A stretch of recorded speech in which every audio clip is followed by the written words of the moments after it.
Good evening, dear friends, and welcome to Fireside Mysteries. Edward here, so happy you're with me. Before we start, tell me, do you prefer listening to our mysteries late at night, early in the morning, or during a quiet afternoon moment? Your answers always warm my heart. And do subscribe so you never miss a story. Now, settle in. It's time for tonight's mystery. Chapter 1, A Bloom Too Many. Spring came late to Lockdub that year, tiptoeing in like a reluctant guest who had taken a wrong turn somewhere near Inverness. Police Constable Hamish Macbeth stood at the window of the police station, nursing a mug of strong tea and watching the thin sunlight struggle through the morning mist that clung to the loch like a grey shawl. His dog Lugs, a mixed breed of indeterminate ancestry but undeniable character, lay sprawled across his feet, snoring gently. It had been a quiet winter, which suited Hamish just fine. Too quiet, according to his superior, Detective Chief Inspector Blair, who had telephoned twice in the past month to complain that Hamish's lack of reported crime was making the Strathbane force look inefficient. Hamish had politely suggested that perhaps a lack of crime was the point of good policing, a comment that had not improved Blair's temper. The peace was shattered by the sound of running feet on the road outside. Hamish set down his tea with a sigh.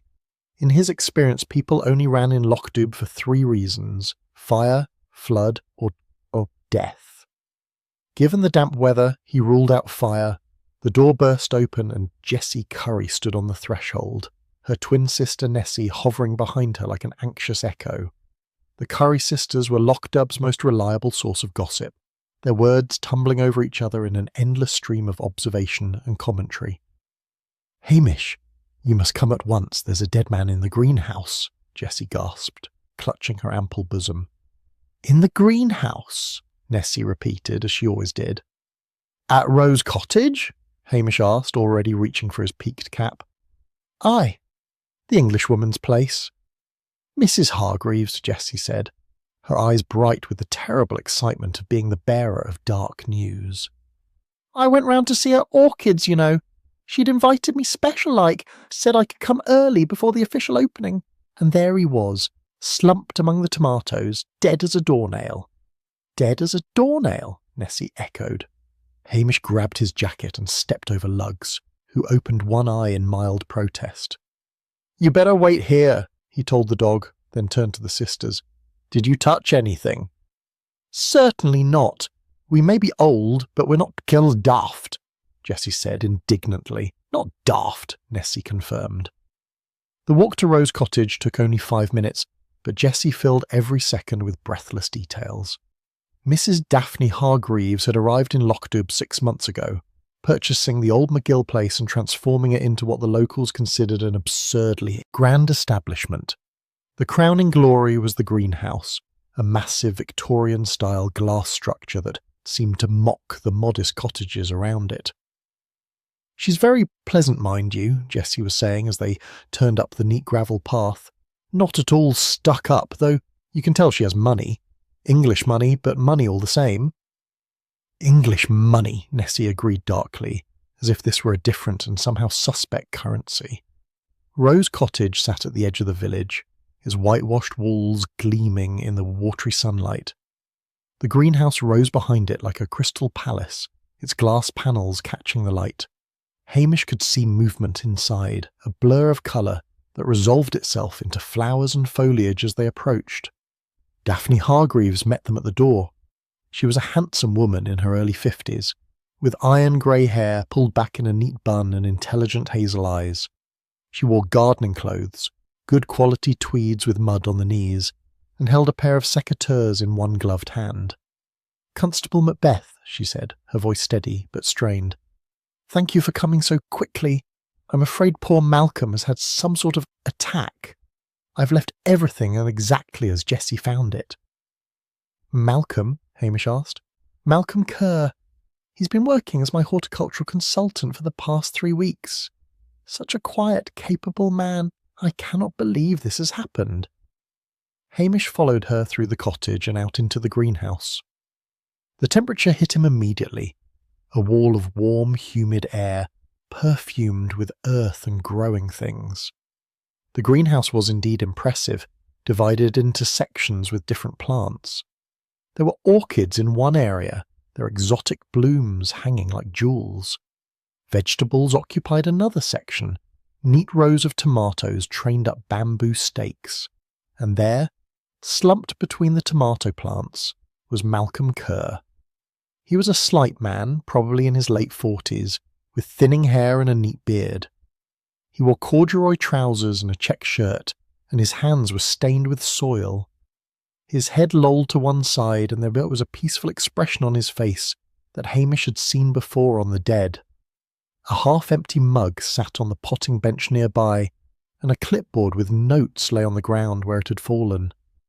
Hamish knelt beside the body, careful not to disturb anything. The man had been dead for some hours, he reckoned, though the warmth of the greenhouse made it difficult to judge. There were no obvious signs of violence, no blood or bruising that he could see. "When did you last see him alive, Mrs. Hargreaves?" Hamish asked, standing and pulling out his notebook. "Last night, around 10 o'clock, Daphne said. She had moved to stand in the doorway, her composure remarkable under the circumstances. He often worked late. He was very dedicated, you see.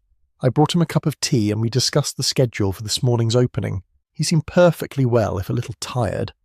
"And this morning?" "I came out at 7 to check on the heating system. That's when I found him." She paused, then added, "I telephoned you immediately, but Jessie arrived before you did. I'd invited several people to view the greenhouse this morning." Hamish made notes, his mind already working through the details. "Did Mr. Kerr have any health problems that you knew of?" "Not that he mentioned. He was rather private, kept himself to himself, but he never complained of feeling unwell." "I'll need to call Dr. Dalrymple and my sergeant," Hamish said. "And I'm afraid the greenhouse will need to remain closed for now." Daphne nodded, her hands clasping the secateurs tightly. "Of course, whatever you need, Constable. Poor Malcolm, he loved this place, you know. He said it reminded him of the greenhouses where he trained as a young man." Her voice wavered slightly for the first time. "Would you care for some tea? I know this is dreadful, but one must maintain standards." It was such a perfectly English response to tragedy that Hamish almost smiled. "That would be kind, Mrs. Hargreaves, but first I need to secure the scene." As he ushered everyone out of the greenhouse and began the routine tasks of a suspicious death, Hamish felt the familiar tingle of unease. The body looked peaceful enough, but something about the scene bothered him. Perhaps it was the way the mug sat so neatly on the bench, or the precise way the man had fallen, or perhaps it was simply that in all his years in Lochdoub, he had learned to trust his instincts, and his instincts told him that Malcolm Kerr's death among the tomato plants was anything but natural. By noon, the greenhouse was cordoned off with police tape and the village was buzzing with speculation. Dr. Jennifer Dalrymple had examined the body and ordered it removed to the mortuary in Strathbane for a full post-mortem. Daphne Hargreaves had served tea and answered Hamish's questions with admirable calm, providing a detailed account of Malcolm's work and habits. "He was modernising my systems," she explained, pouring tea from a silver pot into china cups. "Installing automated watering and climate control. He had wonderful references, you know. Worked at Kew Gardens as a young man." Hamish accepted a cup of tea and a slice of excellent shortbread. "Did he have any visitors? Any friends in the area?" "Not that I'm aware of. He lodged with Mrs. Mackenzie in the village. She might know more about his social life, such as it was." "Did he get along with everyone? No disagreements?" Daphne hesitated just for a moment. "Well, there was a bit of awkwardness with Morven Grant, my gardener. She felt that Malcolm was stepping on her toes, so to speak, but nothing serious." Hamish made a note. Morven Grant was a sturdy woman in her 30s who had been gardening in Lochdoub since she was a girl. He could imagine she might resent a fancy consultant arriving to tell her how to do her job. "And you controlled access to the greenhouse after hours?" "Yes, I have the only key.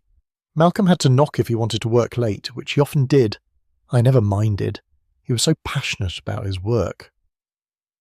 As Hamish walked back to the police station in the afternoon drizzle, Lugs trotting at his heels, He turned the case over in his mind. It might be nothing more than a heart attack or stroke, but he had learned long ago never to assume. Dr. Dalrymple had been non-committal, but she had given him a significant look before leaving, one that told him she had her suspicions. The piece of Loch Dubh had been shattered once again, and Hamish Macbeth knew from bitter experience that restoring it would require more than good tea and shortbread, however excellent they might be. He would have to wait for the post-mortem results, but in the meantime there were questions to ask and backgrounds to investigate. Malcolm Kerr had died in a greenhouse full of plants, some of them rare and exotic, and some of them Hamish knew deadly. Chapter 2: A Death Among the Seedlings. The post-mortem results arrived 2 days later, delivered by Dr. Jennifer Dalrymple herself. She drove up to the police station in her battered Land Rover, navigating the potholes in the road with the ease of long practice. Hamish watched her approach from the window, noting the grim set of her mouth. "It's never good news when you deliver reports in person," he said as she came through the door, shaking rain from her wax jacket. "You're right about that," Jennifer said, accepting the chair he offered and refusing the offer of tea. She was a no-nonsense woman in her late 30s, with capable hands and a directness that Hamish appreciated. Malcolm Kerr was poisoned, Hamish. Digitalis, to be precise. A substantial dose. Hamish felt his heart sink. He had hoped, despite his instincts, that it might have been natural causes. Murder in Loch Dubh always brought complications, not least the inevitable arrival of Detective Chief Inspector Blair from Strathbane. "How long before death?" he asked. "That's where it gets interesting.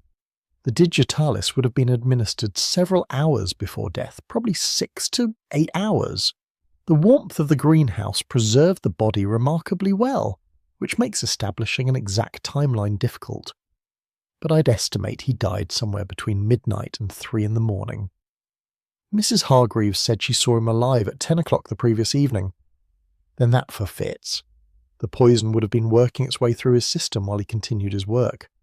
Digitalis affects the heart, you see. Nausea, confusion, irregular heartbeat, and then cardiac arrest. He might not even have realised what was happening until it was too late." Hamish made notes, his copper's brain already working through the implications. Would it have been in something he ate or drank? Most likely, the tea he was drinking, perhaps, or something he consumed earlier in the evening.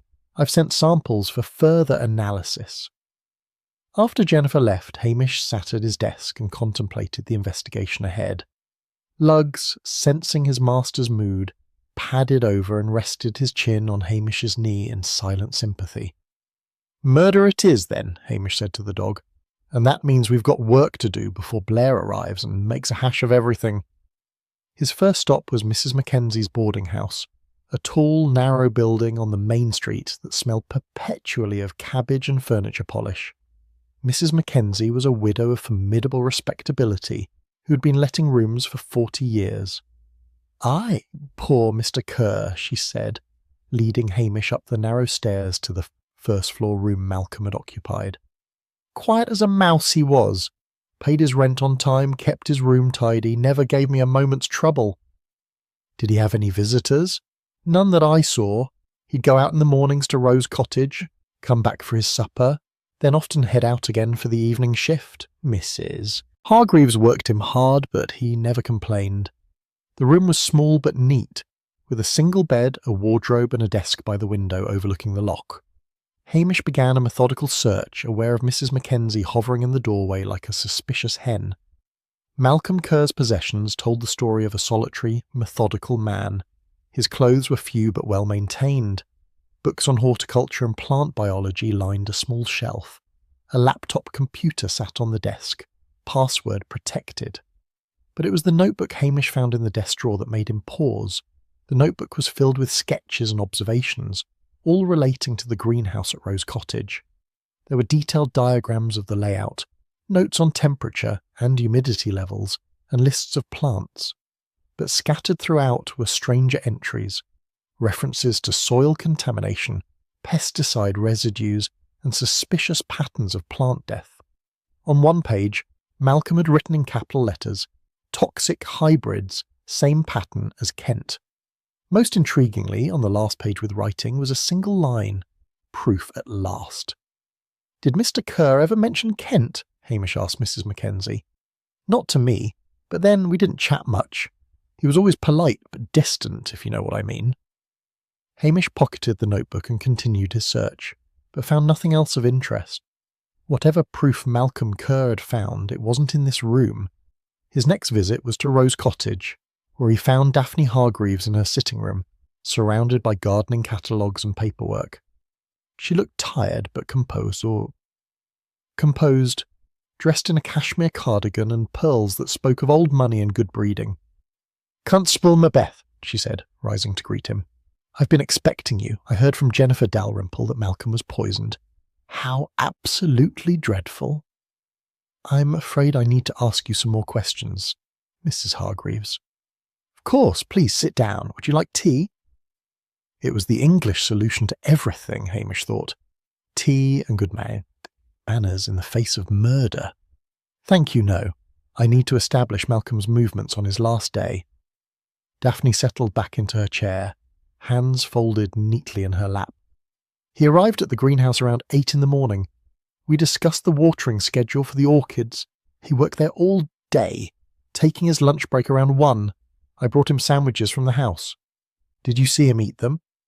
"Yes, he ate in the greenhouse while we discussed the climate control system he was installing." "And in the evening?" "He left around 6, I believe, for his supper at Mrs. Mackenzie's. He returned at 8:30 and let himself into the greenhouse. I have the only key, you see, but I'd given it to him for the evening, so he could complete his work on the ventilation system." "When did you see him next?" "At 10 o'clock. I brought him tea. We spoke for perhaps 10 minutes about the opening scheduled for this morning. He seemed perfectly well, if a bit preoccupied. He often was when he was working on a problem." Hamish made careful notes. "Did anyone else have access to the greenhouse that evening?" "No one. The greenhouse is locked after hours, and I keep the key with me always. Malcolm was particular about that. He said some of the plants were quite valuable and shouldn't be disturbed." "What about Morven Grant, your gardener?" A flicker of something crossed Daphne's way, too quick for Hamish to identify. "Morven finishes at 5 o'clock. She has her own entrance to the main garden, but not to the greenhouse itself." "I understand there was some friction between her and Malcolm." "Nothing serious. Morven is an excellent gardener, very knowledgeable about local conditions. Malcolm's expertise was more specialised, focused on exotic plants and modern growing systems. Their approaches sometimes clashed, but that's only natural." Hamish shifted in his seat. "Mrs. Hargreaves, Malcolm's notebook contains references to soil contamination and toxic plants. Do you know what he was investigating?" For the first time, Daphne's composure wavered. Her hands tightened in her lap, and she looked away towards the window. Malcolm could be rather obsessive about certain things. He was concerned about historical pesticide use on this land. The previous owner, old Mr. McGill, used some rather antiquated methods in his vegetable garden. Malcolm wanted to be sure the soil was safe before I invested in permanent plantings.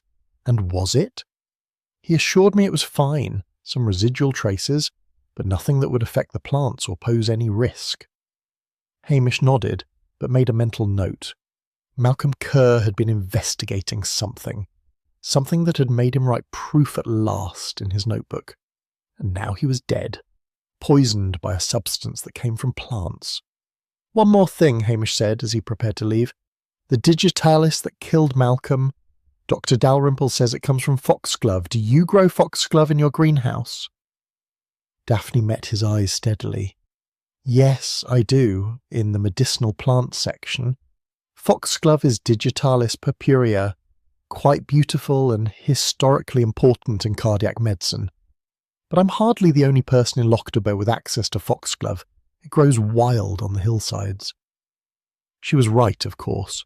Foxglove was common in the Highlands. Its purple spires a familiar sight along roadsides and in abandoned gardens. But extracting the poison in sufficient quantity required knowledge and access to processing equipment. The greenhouse would have both. As Hamish walked back toward the village, His mind churned through the details. Malcolm Kerr had discovered something worth noting as proof. He had been investigating historical pesticide use and had found a pattern that connected to Kent. And then he had been poisoned by someone who had access to Digitalis and the opportunity to administer it. Daphne Hargreaves had been the last person to see Malcolm alive. She had brought him tea at 10 o'clock just within the window for the poison to take effect. She had the only key to the greenhouse and controlled all access after hours. But she also seemed genuinely helpful, answering all his questions and providing detailed information. If she were guilty, surely she would be more evasive. Unless, Hamish thought, that was exactly what she wanted him to believe. He needed to speak with Morven Grant and investigate the friction between her and the victim. He needed to trace Malcolm's background and find out what had happened in Kent. And he needed to do it all before Detective Chief Inspector Blair arrived from Strathbane and turned the investigation into a circus. The rain had eased to a fine drizzle as Hamish reached the police station. Lugs greeted him with enthusiasm, and Hamish gave the dog an absent-minded pat while he organised his notes. Murd had come to Lochdeub again, dressed in the deceptive beauty of a greenhouse full of flowers, and somewhere among those blooms was a killer who thought they had committed the perfect crime. Hamish Macbeth intended to prove them wrong. Chapter 3, Roots of the Past. Hamish spent the following morning at his computer, something he did with reluctance and a deep suspicion of technology's capacity to complicate simple matters.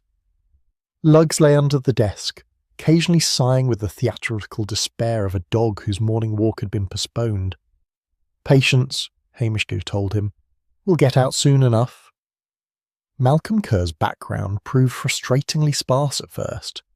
He had trained at Kew Gardens, as Daphne had mentioned, but left after only 3 years. From there, his employment history became a patchwork of short-term positions at various agricultural firms and horticultural consultancies, none lasting more than 18 months.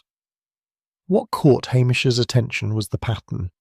Each position had ended quietly, with no drama or public dismissal, yet Malcolm never seemed to have been promoted or given greater responsibility.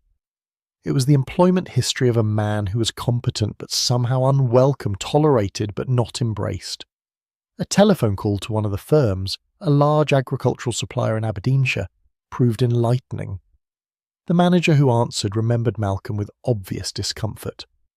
"Aye, Kerr worked here about 5 years back," the man said. "Good at his job, mind you. Very thorough. Too thorough, if you take my meaning." "I'm not sure I do," Hamish said mildly. He was forever asking questions about our pesticide recommendations, wanting to see test results and safety data.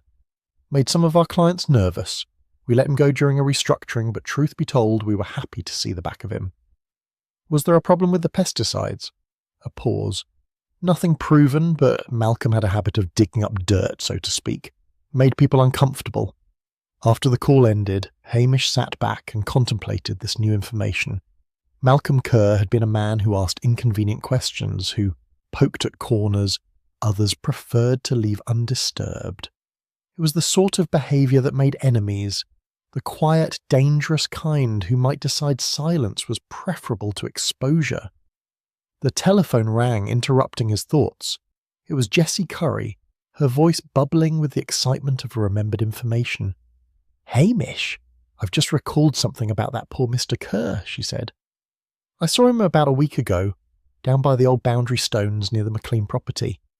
He was measuring something and making notes in that wee book of his." "Measuring what?" Hamish asked. "I couldn't say exactly, but he was asking me about the old property lines, when they were established and such. Wanted to know who had owned what land before Mrs. Hargreaves bought Rose Cottage." "What did you tell him?" "Just that old Mr. McGill had owned it for 40 years, and before that it was part of the Drummond estate. Why would he be interested in such things? He was a greenhouse man, not a surveyor." Why indeed, Hamish thought after thanking Jessie and ringing off. Malcolm's notebook had mentioned land ownership and boundaries. Combined with his interest in soil contamination and pesticide use, it suggested that he'd been investigating something that stretched back years, perhaps decades. The connection to Kent nagged at him. He made another series of calls, this time to contacts in the English police force. It took most of the afternoon and several transfers, but eventually he was speaking with a retired inspector named Davies, who remembered a case involving pesticide contamination on agricultural land near Canterbury. "That was about 8 years ago," Davies said, his Welsh accent softened by years in England. "Nasty business. A farm operation was using banned chemicals, contaminating the groundwater. There was an investigation, but it never went anywhere." "Why not?" "The main witness died before he could testify. Accidental death, they said. Fell down some stairs at his lodgings. After that, the case fell apart, not enough evidence without his testimony." "Do you remember the name of the farm operation?" "Give me a moment." Hamish heard papers rustling. "Here it is. Hargreaves Agricultural Developments. Family business, I believe." Hamish felt his pulse quicken. "And the witness who died?" "Young fellow, worked as a soil analyst. Name was Thomas Brennan, 26 years old. Such a waste."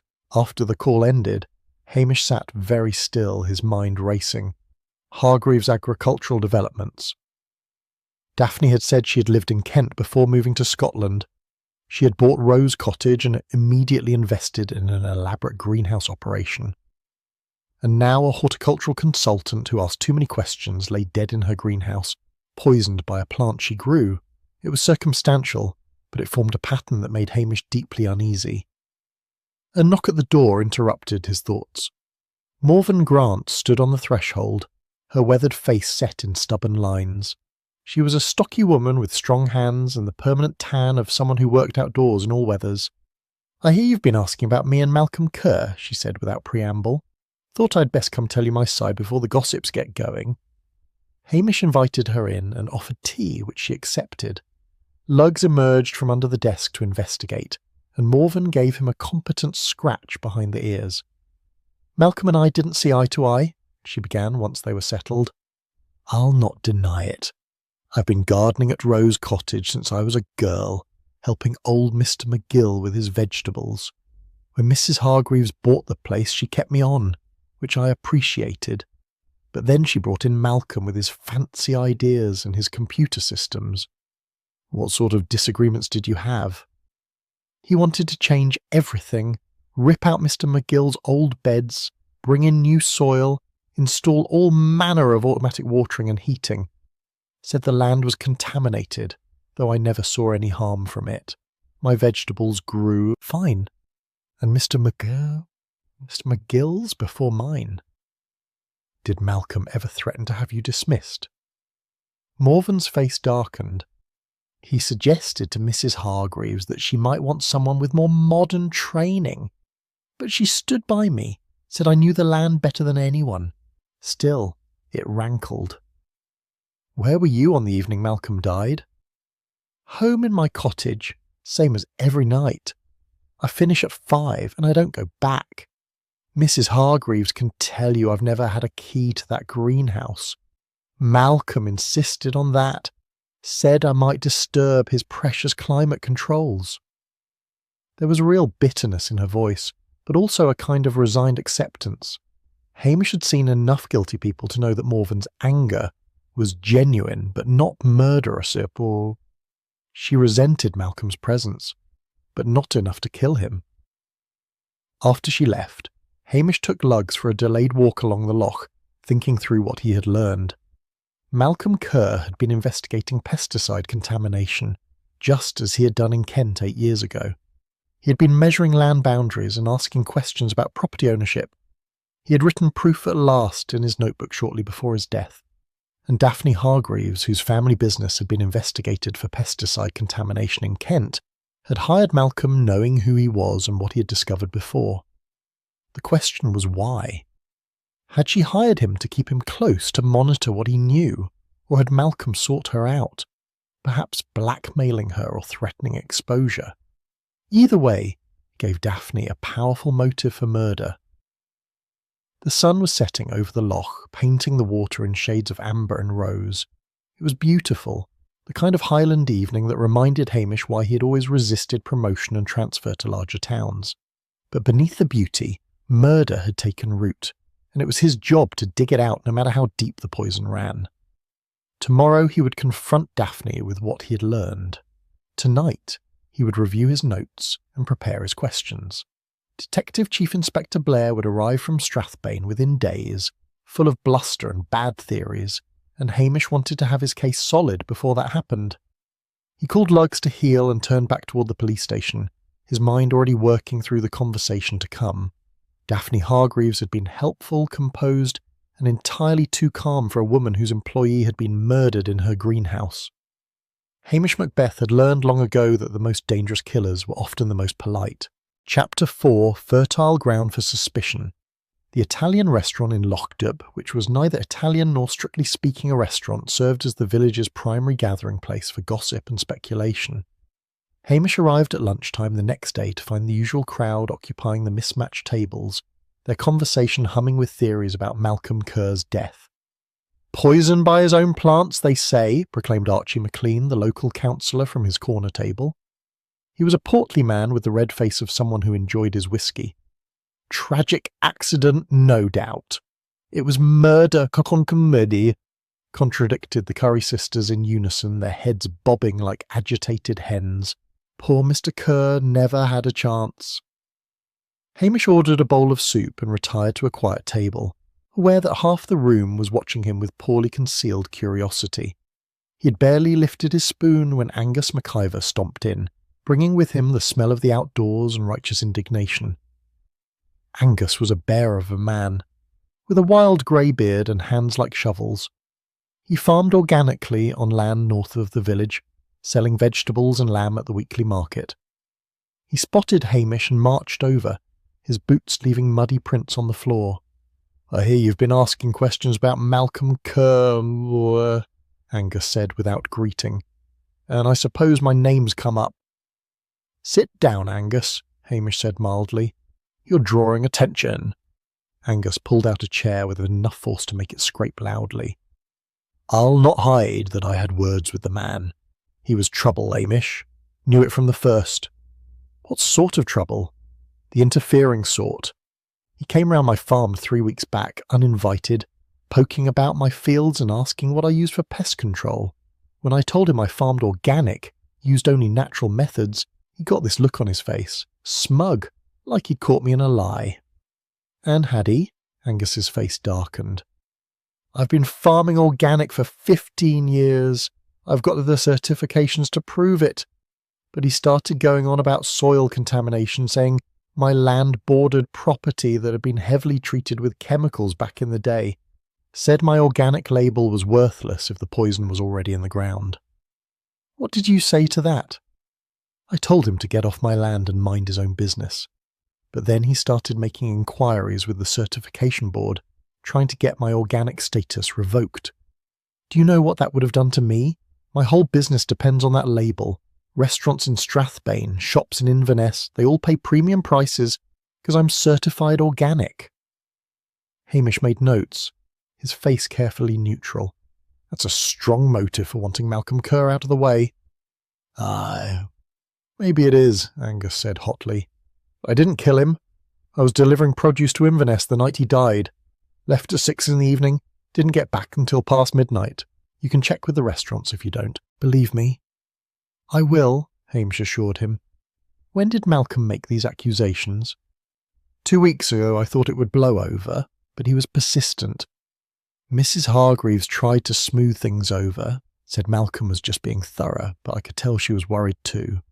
Probably afraid his snooping would reflect badly on her precious greenhouse. After Angus left, still radiating indignation, Hamish finished his soup and considered this new information.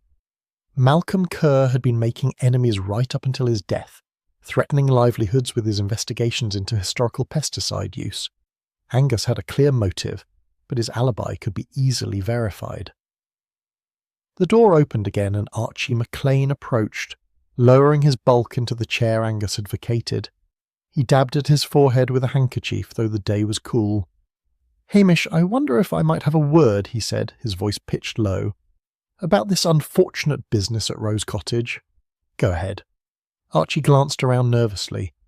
"I understand you're looking into backgrounds and such. I want to be up front with you. Malcolm Kerr came to see me at the council offices about 10 days ago." What did he want? He was asking about the permits for Mrs. Hargreaves' greenhouse extension. Wanted to see the original applications, the environmental assessments, everything. At first I thought he was just being meticulous. You know how consultants can be. But then he started asking about soil testing requirements and whether we'd checked for historical contamination. Had you? Archie's face grew redder. The regulations don't specifically require it for a domestic greenhouse. Mrs. Hargreaves provided all the necessary documentation, paid her fees, everything was in order. But Malcolm implied that we should have done more due diligence. What was he suggesting? That the land might be contaminated from old agricultural use, and that the council should have investigated before approving an expansion. If he'd made an official complaint, it could have triggered an inquiry. The newspapers would have loved it. Council approves toxic greenhouse. My career would have been finished. Hamish studied the councillor. Archie McLean was a bureaucrat, happiest when following rules and avoiding controversy. The threat of a scandal would have terrified him. Where were you the evening Malcolm died? At home with my wife. We had supper together, watched television, went to bed at 10. She'll confirm it. I'm sure she will, Hamish said dryly. Archie's wife would swear the moon was made of cheese if her husband asked her to. After Archie departed, Hamish sat alone and reviewed what he had learned. The list of people with motives to want Malcolm Kerr dead was growing. Angus McIver faced financial ruin if his organic certification was revoked. Archie McLean risked professional disgrace if Malcolm's allegations led to an official inquiry. Morven Grant had been threatened with dismissal. And looming over all of them was Daphne Hargreaves, whose family business had been linked to contamination and a suspicious death in Kent. The question was which of them had the means and opportunity, along with the motive. His mobile phone rang. It was Detective Chief Inspector Blair, and Hamish's heart sank. Macbeth, I hear you've got another body up there in that god-forsaken village of yours, Blair's voice boomed. I'll be arriving tomorrow with a proper team to take over the investigation. Don't you go muddling things up with your amateur theories. Sir, I've already made significant progress. Progress? You've probably contaminated half the evidence and let the killer flee to Edinburgh.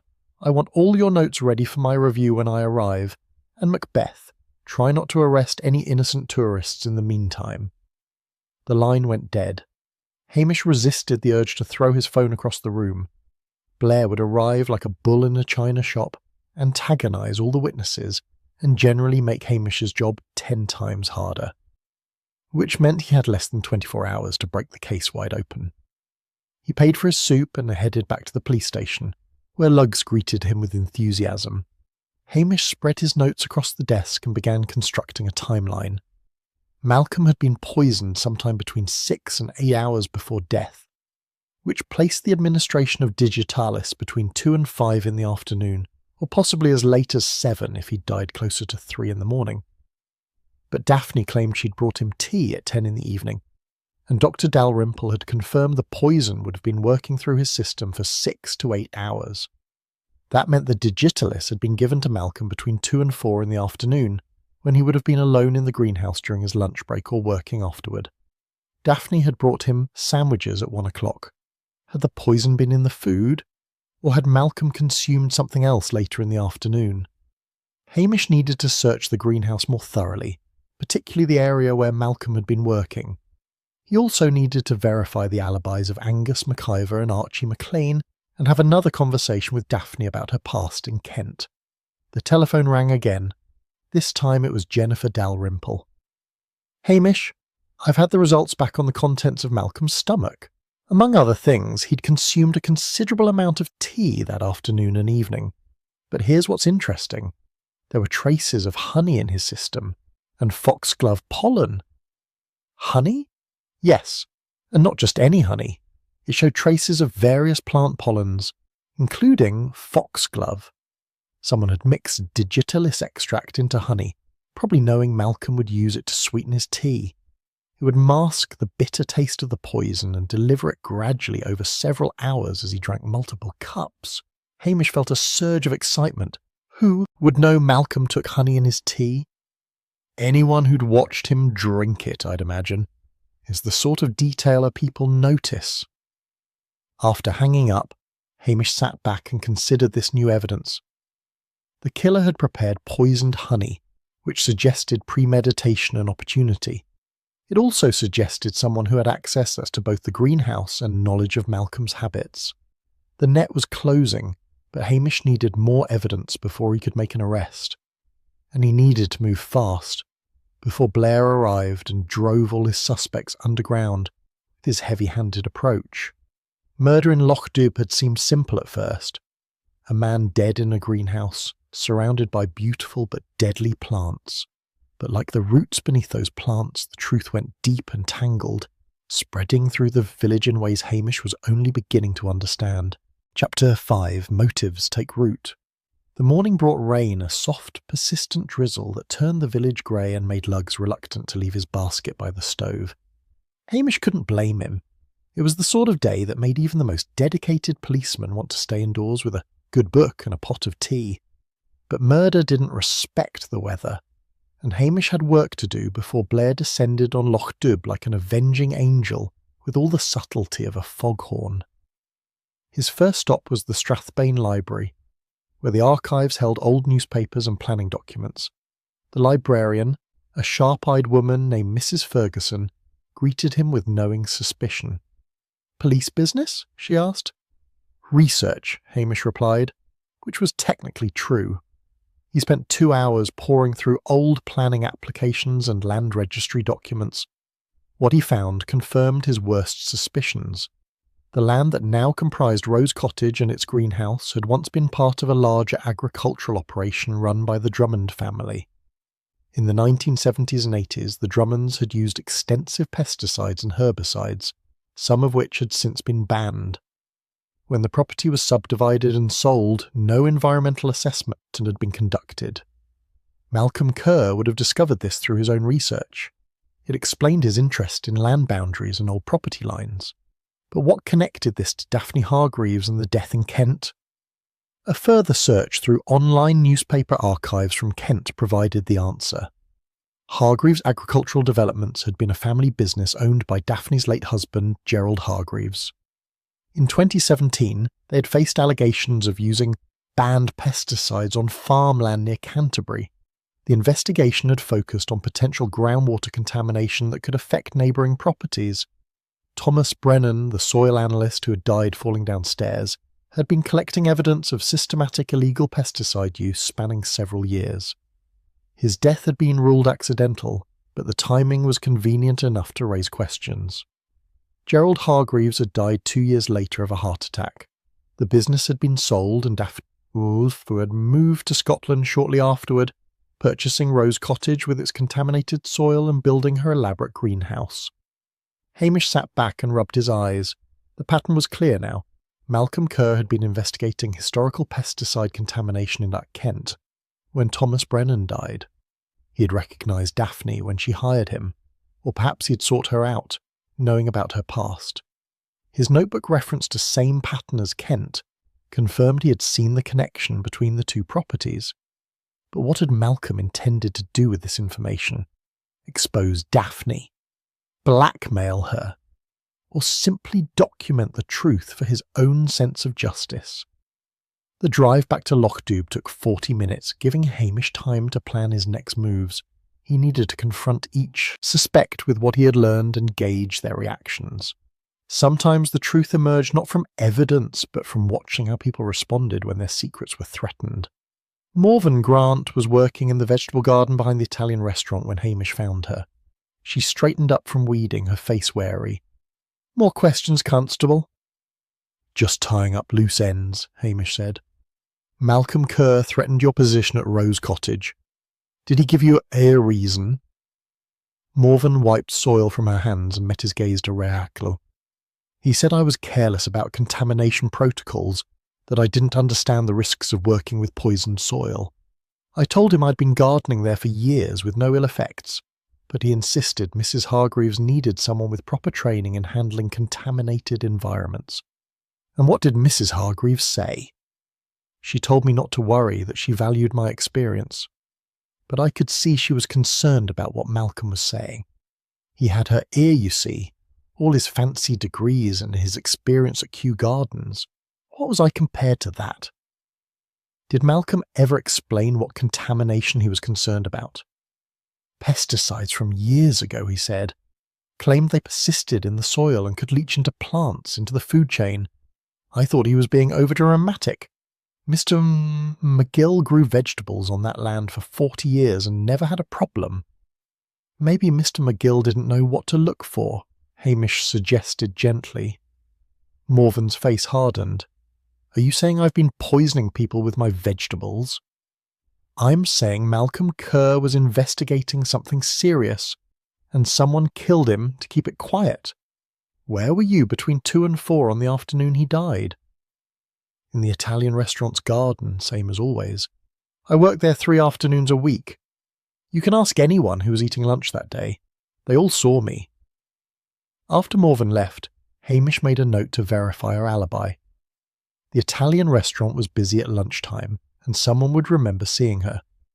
His next visit was to Angus McIver's farm. The organic farmer was in his barn repairing a fence panel. He looked up at Hamish's approach with resignation.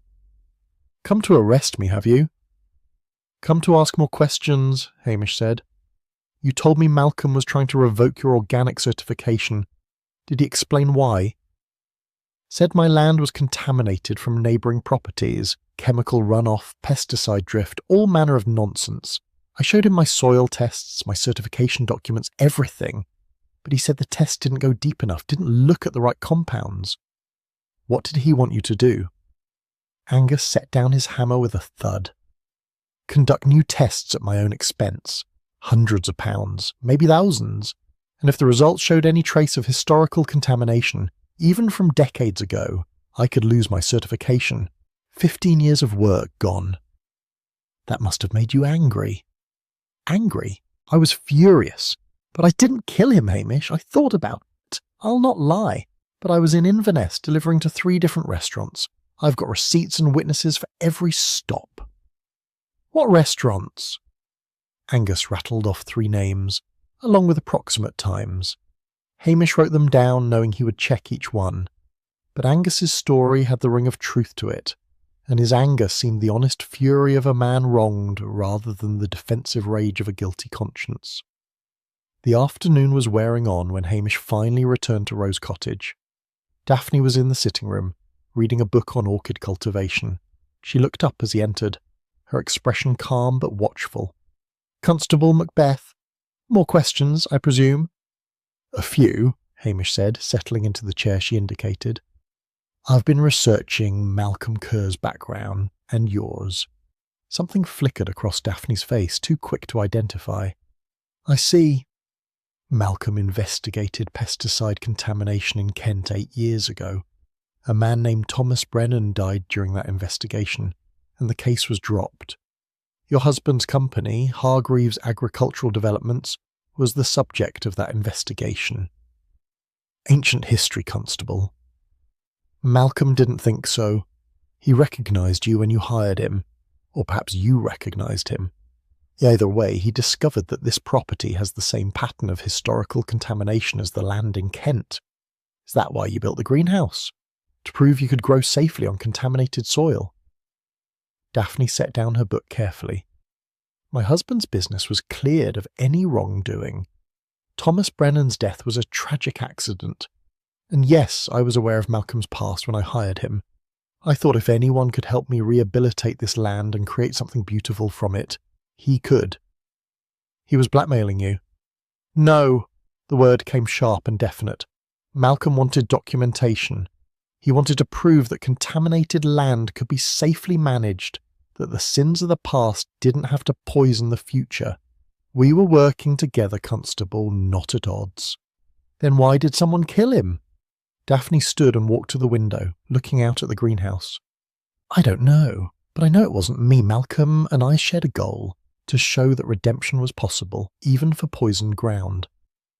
Hamish watched her carefully. She was either an excellent liar or telling the truth. Or perhaps, like most people involved in murder cases, she was doing both. revealing some truths while concealing others. "Who knew about the honey?" he asked. "I beg your pardon." "Malcolm was poisoned through honey mixed with digitalis extract." "Who knew he took honey in his tea?" Daphne turned to face him. Anyone who'd seen him drink tea, I suppose. He kept a jar of honey in the greenhouse on the shelf by the potting bench. Local honey, from Angus MacIver's bees. Malcolm said it was the best he'd ever tasted. The pieces were falling into place, but the picture they formed was still incomplete. Hamish thanked Daphne and left, his mind churning through possibilities. Someone with access to the greenhouse, knowledge of Malcolm's habits, and the skill to extract digitalis from foxglove had prepared poisoned honey and placed it where Malcolm would use it. That person had waited while the poison slowly worked its way through Malcolm's system, then left him to die alone among the plants. It was calculated, patient, and remarkably cold-blooded. As Hamish walked back through the drizzle, lugs materialising from somewhere to trot at his heels, he knew he was close to the truth. But close wasn't good enough, not with Blair arriving tomorrow to bulldoze through the case with his usual lack of finesse. Tonight he would review everything he had learned. Tomorrow he would set a trap. And somewhere in Lockdub, a killer was watching and waiting, hoping the poisoned roots of the past would remain buried forever. Chapter 6: False Leads in Full Bloom. Hamish spent the evening methodically checking alibis, a task he found tedious but necessary. Detective work, he had long ago learned, was 90% patience and 10% inspiration, though Blair would have reversed those percentages and added 100% bluster for good measure. The 3 restaurants in Inverness confirmed Angus MacIver's story. He had arrived at the first establishment at 6:30, the second at 8, and the third at 9:30. The timing made it impossible for him to have poisoned Malcolm's honey in the afternoon and still made his deliveries on schedule. Morven Grant's alibi proved equally solid. The Italian restaurant's owner, a garrulous man named Willie Lamont, confirmed that Morven had been working in the garden throughout the lunch service and well into the afternoon. 6 diners had watched her weeding and pruning while they ate their meals. "Never stopped for a break, that one," Willie said admiringly. "Works like a Trojan, she does." As for Archie McLean, his wife provided the expected confirmation of his presence at home, but Hamish had also checked the counsellor's mobile phone records. Archie had made several calls from his home landline that evening, including one to a colleague in Strathbane that lasted 40 minutes. Unless he had somehow poisoned the honey earlier in the day, his opportunity seemed limited. Which brought Hamish back to Daphne Hargreaves. She had the means, access to both foxglove plants and the equipment needed to extract digitalis. She had the opportunity, control of the greenhouse and knowledge of Malcolm's habits, and she had a motive, protecting herself from exposure over the Kent contamination scandal. Yet something didn't fit. If Daphne had wanted Malcolm dead, why hire him in the first place? Why give him access to her greenhouse and property, knowing he might uncover damaging information? Her explanation that they were working together toward rehabilitation seemed almost too convenient, yet it had a certain logic to it.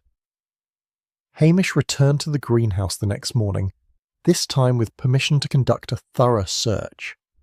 The police tape had been removed, and the space felt oddly peaceful in the early light. Rows of plants stretched toward the glass ceiling, their leaves still damp with the previous night's condensation. He found the honey jar exactly where Daphne had described, on a shelf by the potting bench next to a box of tea bags and a kettle. The jar was half empty, with a spoon resting in the golden liquid. Hamish carefully bagged it as a veist, though he suspected the laboratory analysis would confirm what Dr. Dalrymple had already found. What interested him more was the small notebook tucked behind the honey jar, different from the one he had found in Malcolm's room. This one was newer, with only a few pages filled. The entries were dated from the past week, written in Malcolm's precise handwriting. The final entry made Hamish catch his breath. D insists the honey is safe, pure local production from organic hives, but the foxglove grows wild near Angus's property. Bees could have collected nectar from it. Must test before consuming more. The irony would be too perfect. Poisoned by the very plant I've been studying, and accidentally at that. Hamish read the entry 3 times, his mind racing. Malcolm had been concerned about the honey, worried that bees might have contaminated it with foxglove nectar. He had planned to test it, but apparently hadn't done so yet, which raised a disturbing possibility. What if Malcolm's death hadn't been murder at all, but a tragic accident? He telephoned to Dalrymple immediately. "Jennifer, can bees contaminate honey with digitalis if they collect nectar from foxglove?" "Theoretically, yes," she said, "though it's rare. Foxglove nectar does contain cardiac glycosides, the same compounds that make it poisonous. If bees collected enough of it and the honey wasn't properly processed or diluted with other sources, it could be toxic. Why?" I found a notebook entry suggesting Malcolm was worried about exactly that. A pause. "Hamish, I examined that honey residue carefully. The concentration of digitalis was too high to be accidental contamination from bees. Someone extracted the compound and added it to the honey deliberately. This was murder, not an accident." After hanging up, Hamish sat on the potting bench and surveyed the greenhouse. Someone had known Malcolm would read about the danger and might test the honey. They had prepared the poison jar in advance, counting on his trust in local organic products and his dedication to his work to override his caution. It was clever, almost elegant in its simplicity, and it pointed to someone who understood Malcolm's character and habits intimately. The greenhouse door opened and Daphne entered, carrying a watering can, and she stopped when she saw Hamish. "Still investigating, Constable?" "Just finishing up," Hamish said. He held up the evidence bag containing the honey jar. "Did you know Malcolm was concerned about this honey? He mentioned something about testing it. I told him Angus's honey was perfectly safe, that I had been using it for months with no ill effects. I assumed he was simply being thorough, as he always was." "When did you last see this jar?" Daphne frowned, thinking. 2 days before Malcolm died, I believe. He asked me to bring fresh tea supplies, and I noticed the honey jar was getting low. I offered to replace it, but he said he had enough." "Did anyone else have access to the greenhouse during that time?" "Only Malcolm. He had the key for those 2 days while I was in Inverness visiting the botanical gardens. I didn't return until the evening before he died." Hamish felt a piece click into place. Malcolm had been alone in the Corina house for 2 full days. Anyone could have entered during his absences, knowing Daphne was away and that Malcolm might leave the greenhouse unlocked while he worked elsewhere on the property. Did Malcolm ever leave the greenhouse unattended during those 2 days? I assume so. He had to eat, sleep. The greenhouse was locked at night, but during the day... She trailed off, understanding dawning on her face. "You think someone tampered with the honey while I was away?" "It's possible. But who would know I was away? Who would know Malcolm's routines well enough to time it perfectly? That was the question that had been nagging at Hamish. The murder required intimate knowledge of the greenhouse, Malcolm's habits, and the household schedule. It suggested someone local, someone who had been watching and waiting for the perfect opportunity. He thanked Daphne and left, his mind working through the possibilities. As he walked back toward the village, he noticed foxglove growing wild along the roadside, its purple spires just beginning to bloom. Beautiful and deadly, like so much in nature. Blair would arrive within hours, full of theories and accusations that would likely target the most obvious suspect, Daphne herself. But Hamish's instincts told him the answer lay elsewhere, in the small details he had overlooked. The honey had come from Angus McIver's bees, but Angus had been delivering produce when Malcolm died. The greenhouse had been accessible to anyone who knew Daphne was away, but who had that knowledge? Malcolm had been investigating soil contamination that threatened Angus's certification and Archie's reputation, but both men had alibis. Hamish stopped in the middle of the road, causing a passing sheep to bleat indignantly. He had been thinking about this all wrong. He had been looking for someone with opportunity during the hours when the honey was poisoned. But what if the poison had been prepared much earlier and simply waited for the right moment? What if the killer had been patient, preparing their weapon and then watching until circumstances aligned perfectly? The rain had stopped, and weak sunlight broke through the clouds.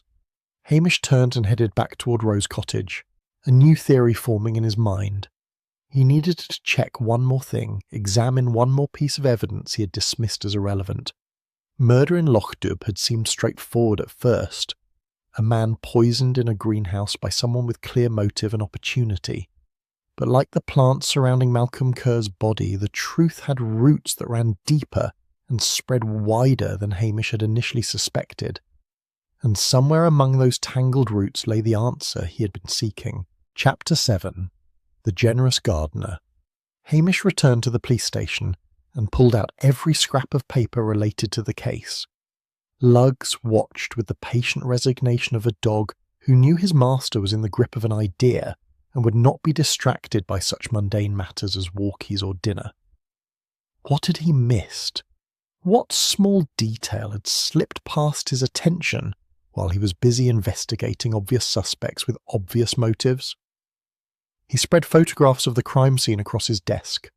Malcolm Kerr slumped among the tomato plants, the mug on the potting bench, the clipboard on the ground, the greenhouse in all its glass and steel glory, an incongruous monument to wealth in modest Lochdub. That was it. The greenhouse itself. Hamish pulled up the planning applications Archie McLean had mentioned. The original greenhouse had been modest, a simple structure attached to Rose Cottage, but Daphne's renovation had transformed it into something far more elaborate, with separate climate zones, automated systems, and space for rare and valuable plants. The planning application had been submitted 9 months ago, shortly after Daphne purchased the property. It had been approved with unusual speed, despite the scope of the project. Archie had claimed everything was in order, but Malcolm's questions had made the councillor nervous. Hamish picked up his telephone and called the planning department in Strathbane, asking for records of any objections or concerns raised about the greenhouse project. "Just a moment," the clerk said. Hamish heard the clicking of a keyboard. Yes, there was one formal objection submitted, from a Mrs. Margaret Kerr of Canterbury, Kent. She claimed the applicant had a history of environmental violations and requested a full site assessment before approval. "Margaret Kerr," Hamish repeated, his pulse quickening. "Any relation to Malcolm Kerr?" "I wouldn't know about that, but the objection was filed before the application was approved. Looks like it was dismissed as coming from someone with no standing, as she didn't live in the area." After hanging up, Hamish immediately began searching online records. Margaret Kerr, Malcolm's widow, had died 3 years ago. But before that, she had been active in environmental advocacy groups in Kent, particularly around issues of agricultural contamination. The pieces were falling into a new pattern, one that made Hamish's stomach tighten with understanding. He telephoned the retired inspector in Kent, Davies, who had investigated the Hargreaves contamination case. "Inspector Davies, you mentioned Thomas Brennan died before he could testify. Do you remember if he was married?" "He was engaged, I believe." "Terrible thing for the girl. Let me check my old notes." A pause. "Yes, here it is. Engaged to a Margaret Dunn. She took his death very hard, blamed herself for encouraging him to pursue the investigation." "Did she ever marry after Brennan's death?" "I seem to recall she did a few years later, to another environmental consultant, if memory serves. They moved away from the area after the wedding." "Would that consultant have been named Malcolm Kerr?" A longer pause. "You know, I believe it was. How did you know that?" After the call ended, Hamish sat very still, letting the implications wash over him. Malcolm Kerr had married Thomas Brennan's fiancée. Margaret Dunn had become Margaret Kerr, and together they had spent years investigating environmental crimes, never forgetting the case that had cost Thomas his life. When Margaret died, Malcolm had continued the work alone. He had tracked Daphne Hargreaves to Scotland and discovered she was building a greenhouse on contaminated land. He had gotten himself hired to investigate from the inside, gathering proof of the same pattern of contamination that had occurred in Kent. But someone had discovered what he was doing and killed him the same way Thomas Brennan had been killed, made it look like an accident while ensuring permanent silence. The question was who? Daphne remained the obvious suspect, but Hamish's instincts rebelled against the easy answer. Something about her demeanour, her willingness to cooperate, suggested either innocence or a very sophisticated performance. He needed to look deeper into Daphne's past, beyond the business her husband had run. He needed to understand who she was before she became Mrs. Hargreaves. Another hour of research revealed that Daphne Hargreaves had been born Daphne Blackwood, daughter of a prominent agricultural chemist who had pioneered several pesticide formulations in the 1960s. She had studied horticulture at university and worked briefly for her father's company before marrying Gerald Hargreaves. Her father's company had been absorbed into a larger conglomerate years ago, but its products had been at the centre of numerous contamination cases throughout England. The Blackwood name appeared again and again in environmental litigation, always just managing to avoid serious consequences. Hamish leaned back in his chair, his mind racing. Daphne hadn't just married into the agricultural chemical business, she had been born into it. She'd grown up defending her father's work, justifying the use of chemicals that were slowly poisoning the land. The greenhouse wasn't just a hobby or a vanity project. It was her attempt at redemption, her effort to prove that contaminated land could be rehabilitated and made productive again. Malcolm Kerr had understood this, had even shared her goal according to her own words. But someone else had seen Malcolm as a threat, someone who couldn't afford to have the past examined too closely. Hamish picked up his telephone again and called Archie McLean. "Archie, I need to know something. The planning application for Mrs. Hargreaves's greenhouse, who at the council reviewed it?" "Well, I did the final approval, but the environmental assessment was conducted by a external consultant. Standard procedure for projects of that scale." "Who was the consultant?" "Let me check the file." Rustling papers. "A fellow named Donald Kerr from an environmental services company in Edinburgh. Very thorough chap. Gave the project a clean bill of health." Hamish felt his blood run cold. Donald Kerr? Any relation to Malcolm Kerr? "I wouldn't know." "Why does it matter?" It mattered because Donald Kerr was Malcolm's brother, and he had approved a greenhouse project on contaminated land without raising any concerns. Either he had been incompetent, or he had been complicit in covering up the contamination to help his brother's investigation. Or there was a third possibility that made Hamish's mind reel with its implications. He thanked Archie and immediately called the Environmental Services Company in Edinburgh. After several transfers, he reached someone who could access personnel records. "Donald Kerr left the company 8 months ago," the woman said. "Relocated to the Highlands for personal reasons. I believe he's doing freelance consulting work now. Do you have a current address?" "Let me see. Yes, he's listed as residing in Lockdub, at Rose Cottage." The words hung in the air like poison. Donald Kerr, Malcolm's brother, was living at Rose Cottage. He had approved the greenhouse project and was now residing on the very property where his brother had been murdered.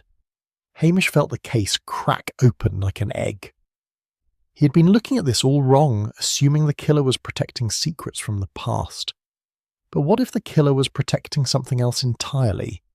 What if Donald Kerr had discovered his brother was about to expose him for falsifying the environmental assessment?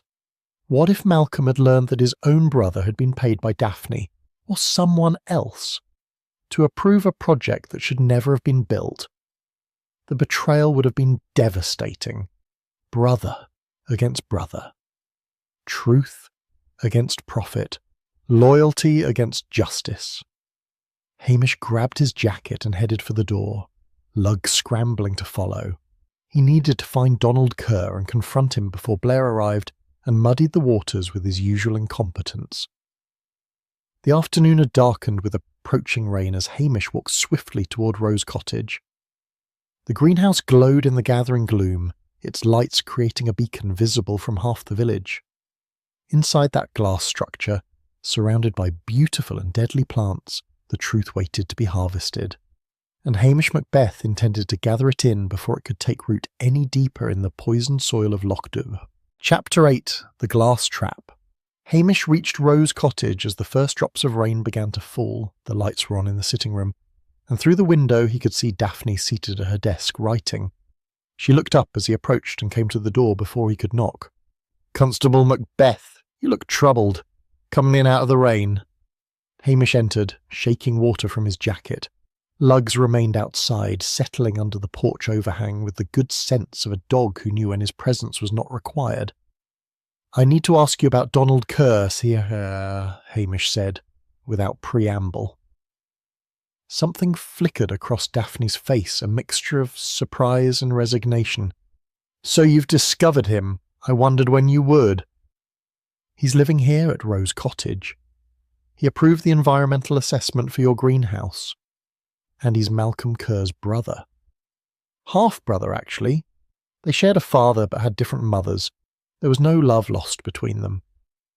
Daphne moved to the sideboard and poured 2 glasses of whiskey without asking if Hamish wanted one. She handed him a glass and took a sip from her own. "Donald came to me after Malcolm's death. He was devastated, felt responsible somehow. I offered him a room while he sorted out Malcolm's affairs. Where is he now?" "Edinburgh. He left this morning to meet with solicitors about Malcolm's estate. He should return tomorrow." Hamish studied her carefully.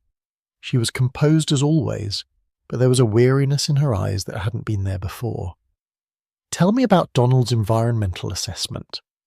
Daphne sighed and settled into her chair. "Donald conducted the assessment properly, or so I believed at the time.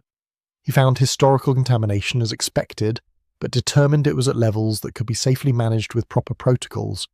That's why I built the greenhouse with such elaborate systems to contain and control the environment." "And Malcolm disagreed?" "Malcolm was troubled by Donald's findings. He believed his brother had been too lenient, too willing to approve the project. There was old resentment between them, you see. Donald had always been the practical one, willing to work within the system. Malcolm was the idealist, unwilling to compromise." Hamish took a sip of the whiskey, barely tasting it. His mind was working through the timeline, the relationships, the opportunities for murder. "When did you realise Malcolm had recognised you from the Kent investigation?" "From the beginning. He wrote to me before I hired him, said he knew about my past and wanted to help. He believed in redemption, in proving that damaged land could be healed. We had similar goals, Constable, despite what you might think." "Then why is he dead?" The question hung in the air. Daphne looked away toward the window where rain now streaked the glass. "I've been asking myself that same question. Malcolm could be difficult, obsessive even, but we were working together, not against each other." Hamish set down his glass and pulled out his notebook, flipping to a page he had marked earlier. "The honey jar was poisoned sometime during the 2 days you were away in Inverness. Malcolm had the key to the greenhouse during that time, but you told me the greenhouse was locked at night." "Yes, Malcolm was careful about that. Yet someone accessed the greenhouse during those 2 days and tampered with the honey. Someone who knew about Malcolm's concerns regarding contamination, who knew he kept that notebook documenting his worries about the honey." Hamish paused. "Someone who knew Malcolm's habits so well they could predict exactly when and how he would consume the poison." Daphne's hands tightened on her glass. "What are you suggesting?" "I'm suggesting that you were never in Inverness. I'm suggesting that you told Malcolm you were going away but stayed close by, watching. You knew he worked late in the greenhouse when he was alone. You knew his schedule, his routines, his worries about the honey. That's absurd. I have receipts from hotels, restaurants, which can be easily fabricated." Hamish stood and walked to the window, looking out at the greenhouse glowing in the rain. Dr. Dalrymple said the digitalis would have been administered 6 to 8 hours before death. You claimed you brought Malcolm tea at 10 o'clock the night he died. But what if you brought him the poisoned honey earlier that day, during his afternoon work session? What if you watched him use it in his tea, knowing the poison would work slowly enough that you could return that evening, pretend to discover him working normally, and establish yourself as the last person to see him alive, but not the one who killed him." Daphne said nothing, her face carved from stone. Hamish continued, his voice gentle but relentless. "The greenhouse's warmth confused the time of death, just as you planned. You staged the scene perfectly. The mug on the bench, the clipboard on the ground, Malcolm slumped peacefully among the plants. It looked like he had simply collapsed while working. You have no proof of any of this. I have the honey jar, which will show your fingerprints alongside Malcolm's. I have your motive. Malcolm was about to expose not just the historical contamination, but your family's role in creating it. Your father's company, his pesticides, the decades of damage they caused." Hamish turned to face her. "Malcolm wasn't here to help you rehabilitate the land. He was here to document your family's crimes, to finish what Thomas Brennan started in Kent before he died." Daphne's composure finally cracked. Her hand trembled as she set down her glass. Thomas Brennan's death was an accident. Was it? Or was that another convenient death that protected your family's reputation? "I had nothing to do with Thomas Brennan's death." The words burst out with genuine anguish. "That was my husband, Gerald. He was desperate. The business was failing, and Thomas was going to ruin everything. I didn't know what Gerald had done until years later, after he died. When I learnt the truth, I couldn't bear it. That's why I came to Scotland, why I built the greenhouse. I wanted to prove that the damage could be undone, that my family's legacy didn't have to be poison and death. And then Malcolm Kerr appeared, threatening to expose everything." Daphne's shoulders sagged. "He said he understood, that we could work together. But I saw his notebooks, read what he was writing. He was going to destroy me, link me to Thomas's death, claim I had known all along what Gerald did. My life's work, my attempt at redemption. He was going to paint it all as a cover-up, as guilt rather than genuine remorse. So you killed him." The words fell like stones. Daphne closed her eyes, and when she opened them again, they were filled with tears. "I extracted the digitalis from my foxglove plants. I mixed it into honey I knew Malcolm would use. I told him I was going to Inverness, but I stayed in a hotel in Strathbane, close enough to return when needed. I brought him the poisoned honey in the afternoon, told him the old jar had crystallized and this was fresh. He thanked me, and immediately used it in his tea." Her voice had gone flat, emotionless, as if she were reciting a shopping list rather than confessing to murder. "I returned that evening at 10, as I told you. Malcolm was still working, though I could see the poison was affecting him. He was confused, unsteady. I made him more tea with the poisoned honey, stayed and chatted about the greenhouse opening while he drank it. Then I left him there, knowing he would die alone among the plants he loved." Hamish felt a wave of sadness wash over him. Murder always diminished everyone it touched, victim and killer alike. "The greenhouse was your trap," he said quietly. "Beautiful and deadly, like the foxglove itself. You built it as redemption, but used it as a weapon." Daphne nodded, tears streaming down her face now. "I thought if I just had more time, if Malcolm would just wait, I could prove that healing was possible. But he wouldn't wait. He wanted justice, not redemption, and I couldn't let him take away everything I'd worked for." Outside, Hamish heard the sound of cars approaching. Blair had arrived, bringing his circus to Lochdoub at last. But Hamish had his killer, his confession, and the truth about what had happened in the glass palace that sat so incongruously in a Highland village. "Daphne Hargreaves," Hamish said formally, "I'm arresting you for the murder of Malcolm Kerr." The rain fell harder now, washing against the windows like tears from the sky itself. Chapter 9. Confession Among the Vines. Detective Chief Inspector Blair burst through the door of Rose Cottage like a force of nature, bringing with him the smell of rain, stale cigarettes, and cheap aftershave. His florid face registered surprise when he saw Hamish standing with Daphne Hargreaves, who sat pale and composed in her chair. "Macbeth, what's going on here? I told you to wait for proper supervision before conducting any interviews." "The case is solved, sir," Hamish said quietly. Mrs. Hargreaves has confessed to the murder of Malcolm Kerr. Blair's mouth opened and closed like a landed fish. Behind him, Detective Sergeant Andy McNabb appeared, dripping water and looking apologetic for his superior's existence. Confessed? Just like that, Blair blustered. You can't just extract confessions without proper procedure, Macbeth.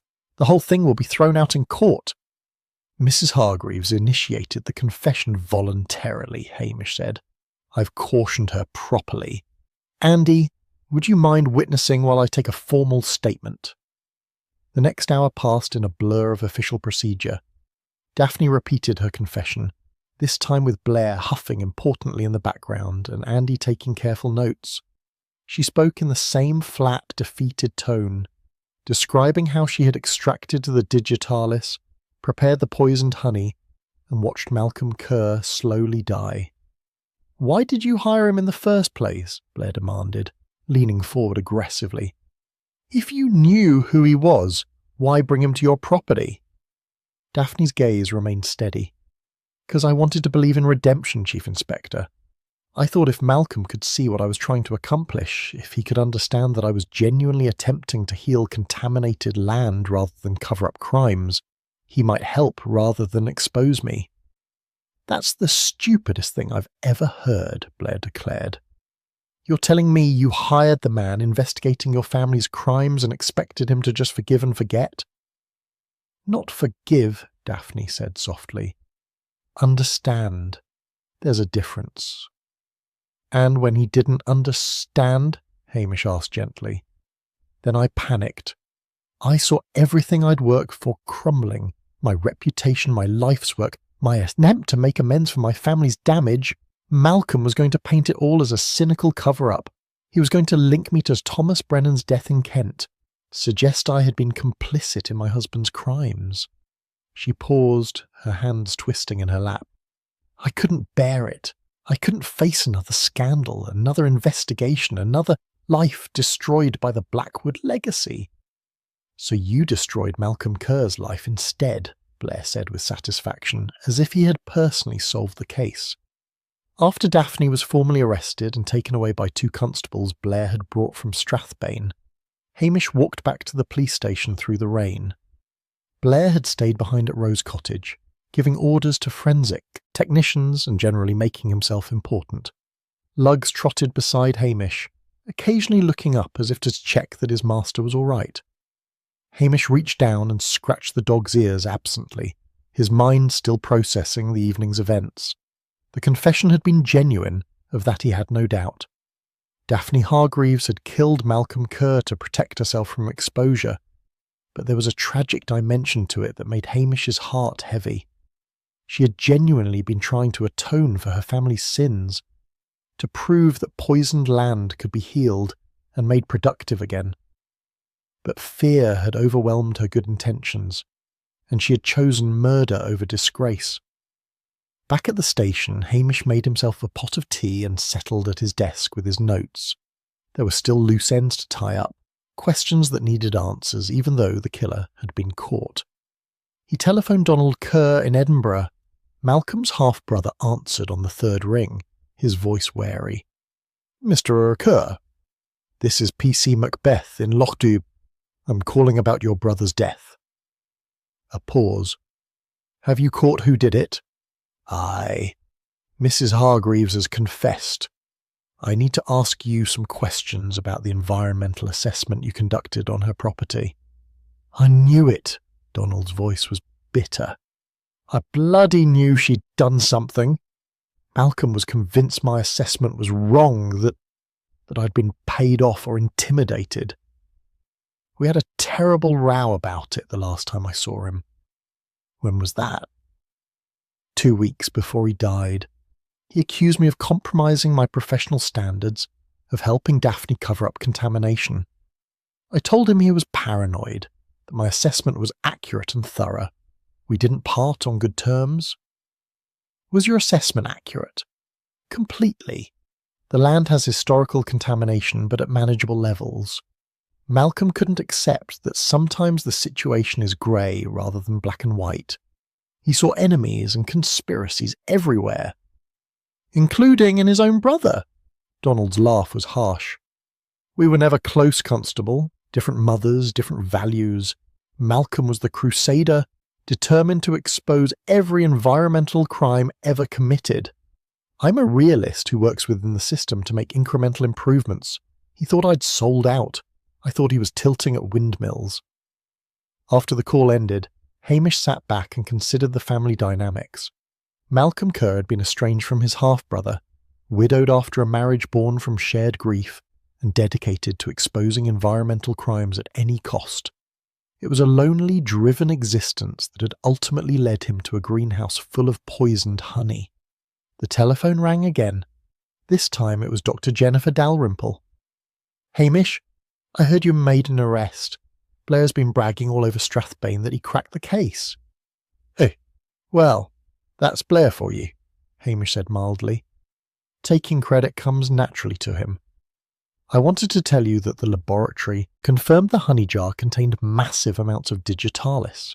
Whoever prepared it knew exactly what they were doing. The concentration was precise enough to ensure death within the expected time frame." Daphne studied horticulture and worked in her father's agricultural chemical company. She had the knowledge and skill. And the motive, apparently. Blair says she confessed to everything. She did. Though I'm not sure confession is quite the right word. It was more like, Hamish paused, searching for the right description. Like she'd been carrying a weight for so long that setting it down was almost a relief, even knowing the consequences. After Jennifer rang off, Hamish made one final call, this time to the retired Inspector Davies in Kent. "Inspector, I wanted to let you know we've solved Malcolm Kerr's murder. His killer has confessed." "Good work, lad. Who was it?"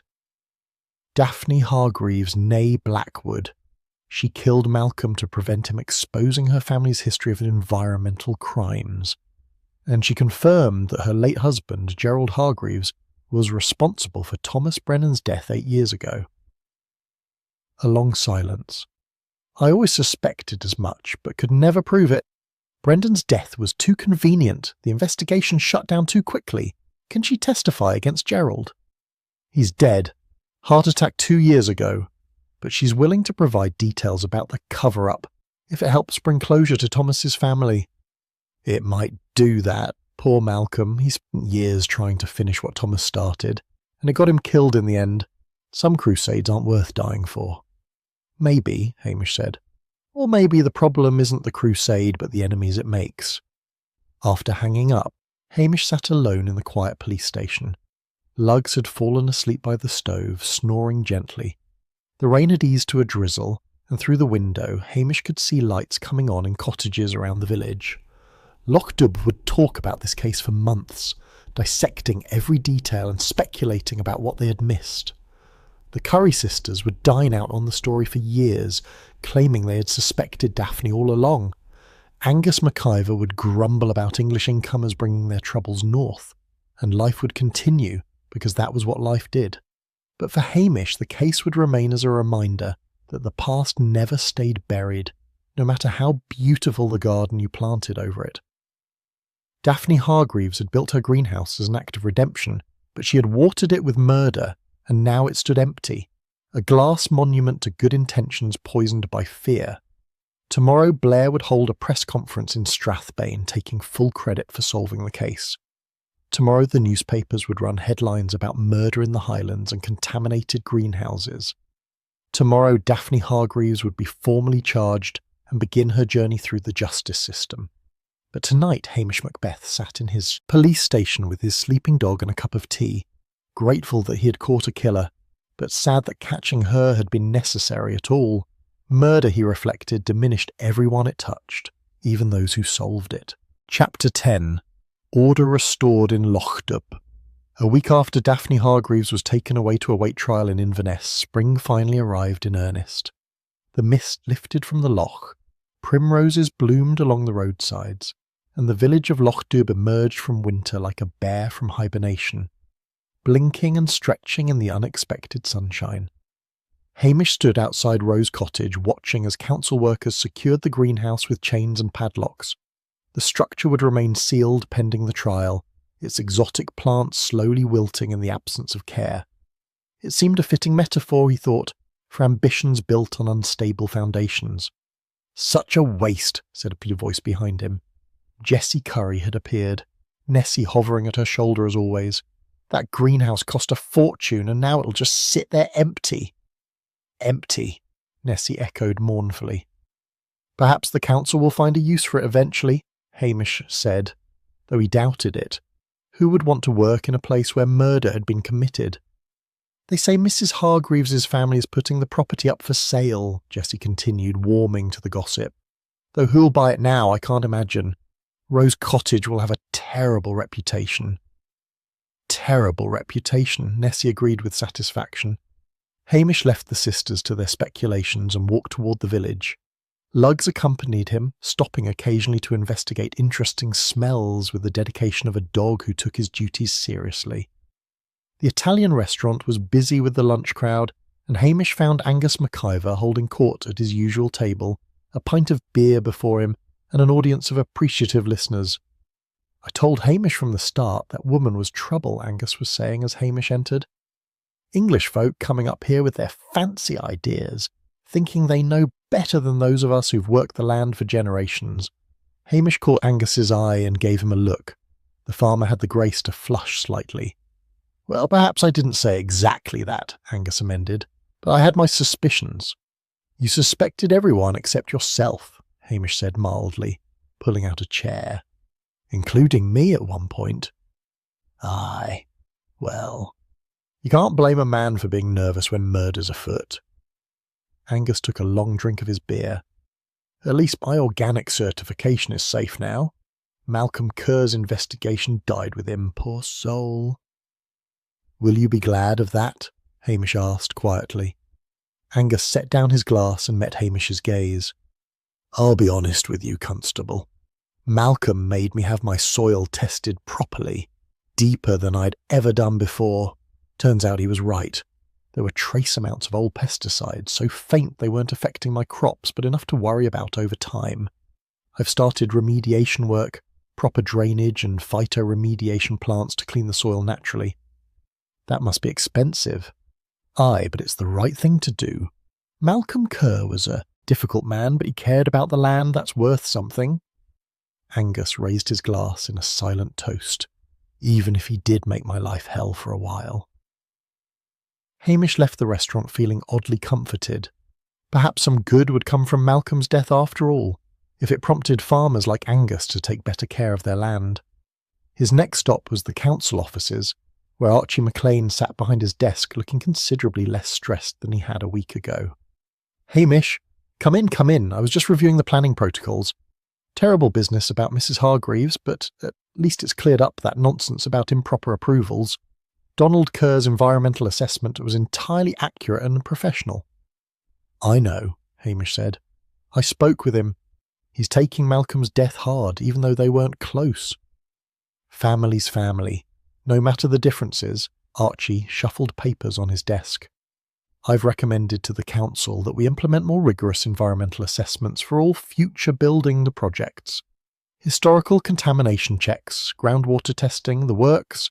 It'll slow things down and cost more, but better that than another scandal." "Malcolm would have approved," Hamish observed. "Aye, though I'd never have admitted it to his face. The man was a nuisance, but he wasn't wrong." As Hamish walked back toward the police station, he reflected on how the case had changed Lockdub in small but significant ways. Angus was cleaning his soil, Archie was improving planning protocols. Even Morven Grant, whom he'd seen working in the Italian restaurant's garden that morning, had spoken of taking courses in environmental horticulture. Malcolm Kerr had been murdered for threatening to expose uncomfortable truths, but those truths were emerging anyway, pushing people towards better practices despite themselves. The police station was warm when he entered, and Luggs immediately claimed his favourite spot by the stove. Hamish made tea and settled at his desk, where a letter from the Procurator Fiscal awaited him. Daphne Hargreaves's trial date had been set for autumn. She had been denied bail, deemed a flight risk despite her apparent willingness to accept responsibility for her crime. Hamish had visited her once in the Inverness prison, a duty call that had left him feeling melancholy. She had looked smaller somehow, diminished by incarceration and the weight of her confession. "I keep thinking about the greenhouse," she had said. "All those plants dying because no one is there to care for them. It seems particularly cruel." "Perhaps someone will take them in," Hamish had offered. "Perhaps, though they're contaminated now, aren't they? Not by pesticides, but by association with murder. Who wants plants that witness death?" He hadn't known how to answer that, and the conversation had ended awkwardly. Now, sitting in his peaceful station with the spring sunshine streaming through the windows, Hamish thought about redemption and how difficult it was to achieve. Daphne had genuinely wanted to atone for her family's environmental crimes, to prove that poisoned ground could be healed. But fear of exposure had twisted that noble intention into murder. The telephone rang, interrupting his thoughts. It was Detective Chief Inspector Blair, and Hamish braced himself. "Macbeth, I've been meaning to call you. Good work on that Hargreaves case. Clean confessions, solid evidence, convictions practically guaranteed." "Thank you, sir."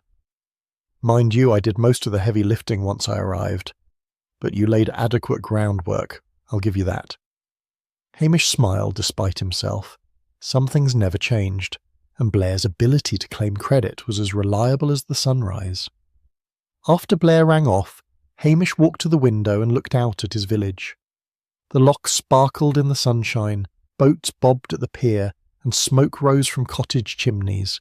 It was beautiful and peaceful, exactly the sort of place that made him grateful he'd never accepted promotion or transfer to busier postings. But beneath that beauty, he knew, lay complexities and contradictions. Old sins persisted in the soil like pesticide residue, poisoning new growth until someone cared enough to dig them out and dispose of them properly. Malcolm Kerr had been that person, dedicated to uncovering buried crimes regardless of the cost, and the cost had been his life. Hamish turned from the window and picked up his mug of tea. Lugs opened one eye and thumped his tail, offering canine solidarity. "We did our job, boy," Hamish said to the dog. "We caught the killer and brought justice for Malcolm Kerr. It's not perfect, and it doesn't undo the damage that was done, but it's what we can offer." Lugs closed his eye again, apparently satisfied with this philosophical observation. Outside, Loch Dubh carried on with its daily business. The Curry sisters would gossip, Angus would farm, Archie would process planning applications, and tourists would come and go, never knowing that murder had visited this peaceful Highland village and left its mark. The greenhouse at Rose Cottage stood empty, its glass panels reflecting the sky like mirrors. Eventually it would be torn down or repurposed, the plants disposed of, the ground tested and treated and made safe for new growth. But for now it remained as a monument to the truth Hamish had learned over years of policing in Loch Dubh, that no matter how beautiful the surface, rot beneath would always find a way to show itself, and when it did, there would be someone like Hamish Macbeth, patient and observant, ready to dig until the roots of truth were exposed to the light. He finished his tea, gave Lugs a final pat, and settled down to complete his paperwork. There were reports to file, statements to organise, and the endless bureaucracy that followed every case. But in his heart, Hamish knew the real work was done. Order had been restored to Loch Dubh, at least until the next time violence disturbed its deceptive peace. And that, he reflected with a mixture of satisfaction and resignation, was all any village constable could ask for. The end.